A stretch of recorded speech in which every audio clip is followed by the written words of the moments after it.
जबकि हर एक काम को अच्छे ढंग से कामयाब करने के लिए उसमें एकाग्रता की बहुत सख्त ज़रूरत पड़ती है।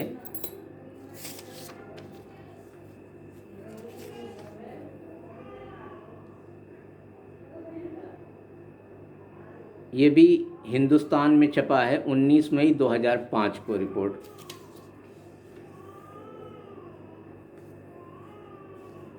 अब उन औरतों के बारे में जो कामकाजी औरतें हैं। कामकाजी महिलाओं का साथी में खास उत्साह नहीं होता है। दरअसल रात में उन्हें सोने का कम समय मिल पाता है। यही वजह है कि दिमागी तौर पर वे चिड़चिड़ी हो जाती हैं। ऐसे में उनका वैवाहिक संबंध तक सवालिया घेरे में आ जाता है। ब्रिटेन की कामकाजी औरतों की मनःस्थिति का अध्ययन करने के बाद वैज्ञानिकों ने यह दावा किया है। ब्रिटिश पत्रिका मदर एंड बेबो में छपा ये रिपोर्ट। यह हिंदुस्तान में छपी ये रिपोर्ट 6 मई 2005 को। तो केवल थकावट ही नहीं है, कुछ वजह इसमें और भी है साथी में रुचि न लेने की।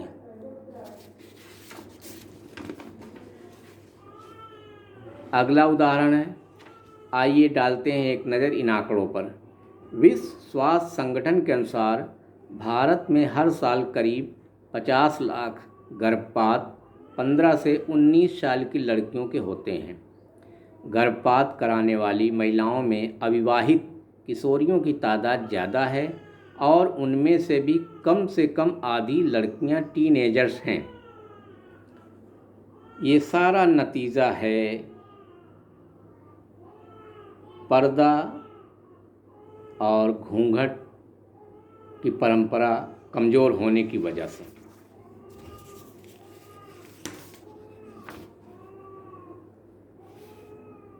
ये बात अभी जो मैंने कही, ये छपी है रिपोर्ट मेरी सहेली मई 2005।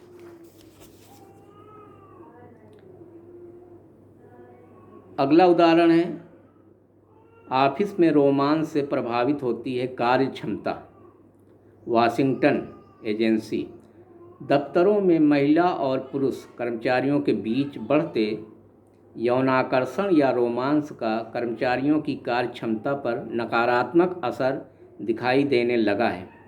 अगर एक अमेरिकी शोध पर विश्वास किया जाए तो ऐसे रिश्ते से न सिर्फ दफ्तरों का अनुशासित माहौल भंग हो रहा है, बल्कि कर्मचारियों की कार्य क्षमता भी प्रभावित हो रही है। इसकी भी वजह वही है। एकाग्रता क्यों भंग हो रही है, कंसंट्रेशन क्यों बिगड़ रहा है, इस पर ध्यान देने की ज़रूरत है और ये किस वजह से रुक सकता है।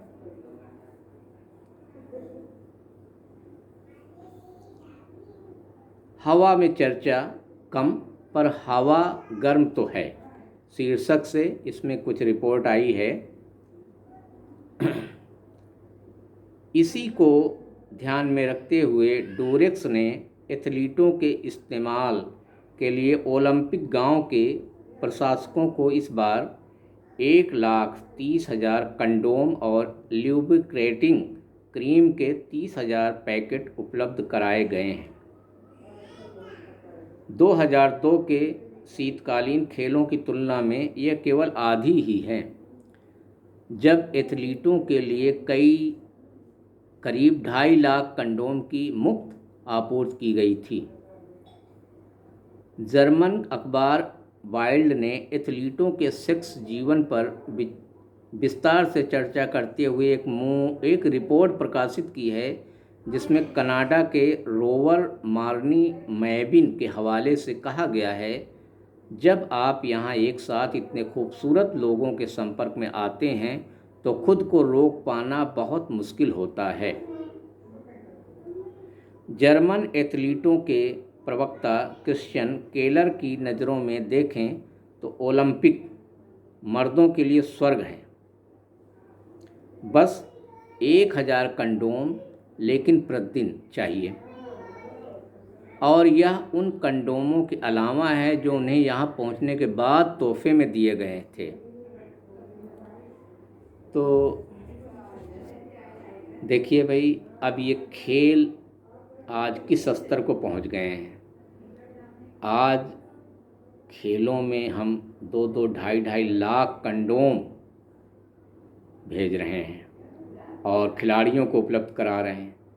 इसका कब, कहाँ, कैसे इस्तेमाल होता है, क्या इस पर हम गौर फिक्र नहीं कर सकते हैं? और इसका क्या नतीजा निकल रहा है आज दुनिया में। आज खेल हमारा किस दलदल में फंस चुका है। विलासी चीज़ों के उत्पादक मालिकों के द्वारा किस स्तर पर पहुंचा दिया गया है। शराब के व्यापारी, सट्टे के व्यापारी कहाँ पहुंचा दिए हैं खेलों को। इसके बारे में इससे काफ़ी कुछ जानकारी हमें मिल जाती है। अब एक खबर, एक इंटरव्यू में मल्लिका शेरावत से पूछा गया, क्या आप खुद को सेक्स सिंबल मानती हैं? जवाब, 50% भारतीय युवा और चीनी मेरे दीवाने हैं, यानी दुनिया के आधे मर्द मेरे दीवाने हैं। अब ज़रा इसका दूसरा अर्थ देखिए।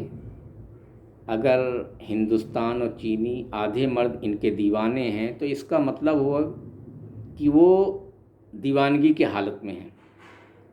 तो ऐसी हालत में वो जिस काम में लगे हुए हैं, निर्माण के काम में, क्या वहाँ उनकी पूरी एकाग्रता रहती होगी? क्या पूरी अपनी एकाग्रता के साथ वो काम कर पाते होंगे? क्या बिल्कुल पूरा अपना जितना प्रोडक्शन देना चाहिए क्या है वो दे पाते होंगे? इससे हम बहुत कुछ अर्थ निकाल सकते हैं कि इससे कितना बड़ा नुकसान हो रहा है।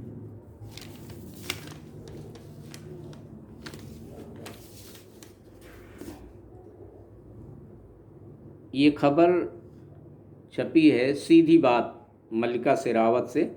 सीधी बात कार्यक्रम आज तक चैनल पर हर रविवार रात 9:30 बजे और रात 12:30 बजे प्रसारित होता है। उसमें ये एक सवाल के जवाब में मल्लिका शेरावत ने अपनी बात कही है। अब राजनीति के क्षेत्र में भी हम देख लें कि इसका क्या दुष्प्रभाव पड़ रहा है। तो ये आउटलुक साप्ताहिक पत्रिका में 28 जून 2004 को छपा है। शाहीन सैनी का आरोप था कि उस भाजपा नेता का कहना था कि महिलाओं को टिकट पाने के लिए कुछ खोना भी पड़ता है। उस समय भी शाहीन सैनी के आरोप पर भाजपा नेताओं ने कोई कार्रवाई नहीं की थी। दरअसल ये जो रिपोर्ट छपी है वो एक हत्याकांड को लेकर के है, जिसमें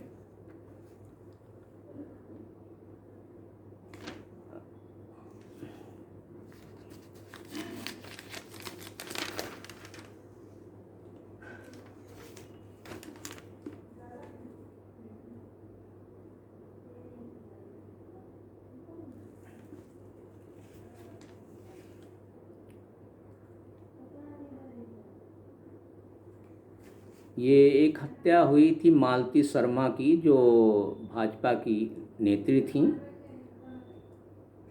और उसी कांड के बाद जब पूरा एक रिसर्च रिपोर्ट छपी आउटलुक में, तो उसमें बहुत सारे तथ्य आए इस मसले को लेकर कि वहाँ पर पर्दा और घूंघट न होने की वजह से, उसका सही इस्तेमाल न करने की वजह से या उसका पालन न करने की वजह से कितने बड़े संघर्ष ने रूप धरा और उसमें जान भी गई और बराबर इस मसले पर जान जा रही है। तो ये तो कुछ रिपोर्ट थी जो आपके सामने रखी गई। अब सवाल है कि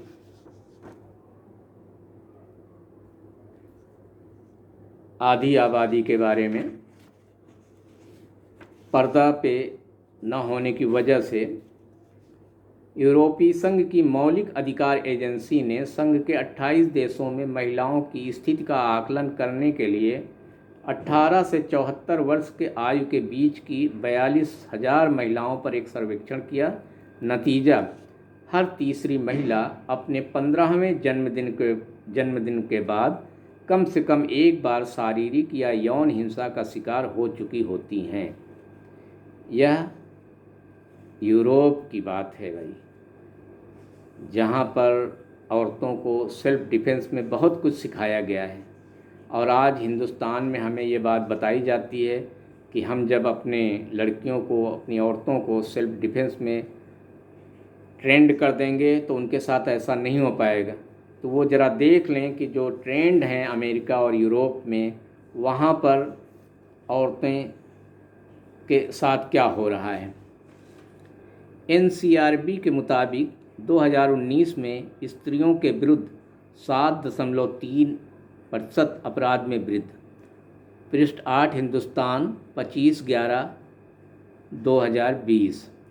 लेखिका हैं ऋतु सारस्वत।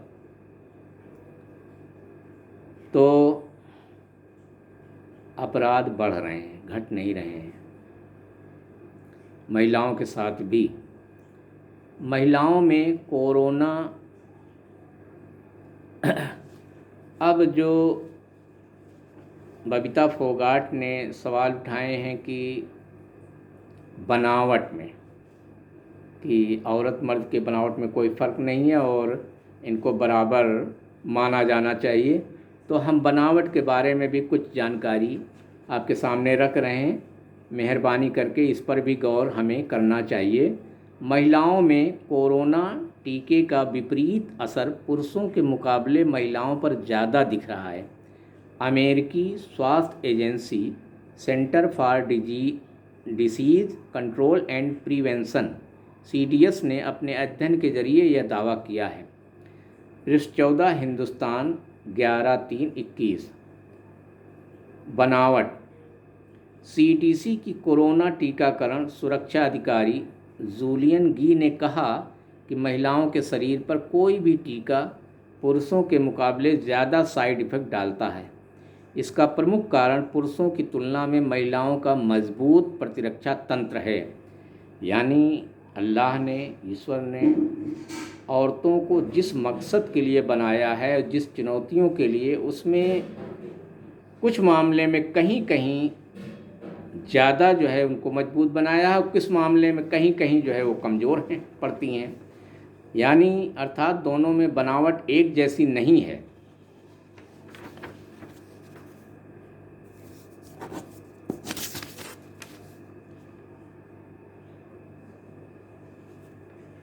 अब बनावट पर हम और आगे देख लें उदाहरण। वैज्ञानिकों ने इन दोनों के दिमाग में, यानी स्त्री और पुरुष में, एक विशेष तरह की भिन्नता को पहचाना है। महिलाओं के दिमाग वाइट मैटर व पुरुषों के दिमाग ग्रे मैटर की अधिकता लिए होते हैं। इसी तरह पुरुषों और महिलाओं के दिमाग की स्थिति भी भिन्न होती है। इस अध्ययन में सहभागी रेक्स जुंग ने कहा कि हम इसके जरिए यह पता लगाने में सफल हो सकते हैं कि पुरुषों को कठिन कामों को भी पूरी लगन के साथ करने में दक्षता क्यों हासिल होती है, जबकि महिलाएं आमतौर पर सूचनाएं इकट्ठा करने में महारत हासिल रखती हैं। यही वह तत्व है जो महिलाओं को अधिक बातूनी भी बनाता है। यह खोज करने वाले न्यू मैक्सिको विश्वविद्यालय के मनोविज्ञान के प्रोफेसर रिचर्ड हेयर ने बताया कि वाइट मैटर और ग्रे मैटर दिमाग की बौद्धिक क्षमता को दर्शाते हैं। प्रोफेसर हेयर ने बताया कि पुरुषों के दिमाग में ग्रे मैटर की मात्रा महिलाओं के मुकाबले 6.5% अधिक होती है, जबकि महिलाओं में वाइट मैटर लगभग 10% अधिक होता है। और बनावट में इसके अलावा ये जो रिपोर्ट मैंने बताया ये 24 जनवरी 2005 को हिंदुस्तान में छपी है। पिछले दिनों ब्रिटेन की लेस्टर यूनिवर्सिटी में किए गए रिसर्च से पता चला है कि बहुत से किशोर व नौजवानों के लिए मनोरंजन की दुनिया के फिल्मी सितारे या फिर खेल जगत के धुरंधर ऊपर वाले से कम नहीं होते। उनके चकाचौंध और रोमांच से भरे करतबों से प्रभावित नौजवान इन सितारों को फंतासी हीरो समझते हैं और उन्हें पूजने लगते हैं। मनोविज्ञान की भाषा में इसे हीरो वर्शिप कहा गया है। माहिरों का कहना है कि यह हीरो वर्शिप दिमागी सेहत के लिए अच्छी नहीं है, क्योंकि इस तरह की चाहत के तार किसी न किसी दिमागी समस्या से जुड़े हो सकते हैं। आज इसी का फ़ायदा सामान बेचने वाली कंपनियां कर रही हैं, जो अपने विज्ञापनों में ऐसे फिल्मी दुनिया के अभिनेताओं अभिनेत्रियों या खेल की दुनिया के खिलाड़ियों से अपना प्रचार करवाते हैं। झूठी बातें कहलाते हैं, लेकिन उसको जो है आज का युवा सच मान करके उसकी खरीद ज़्यादा करता है और अपने आप को नुकसान में पहुंचा देता है।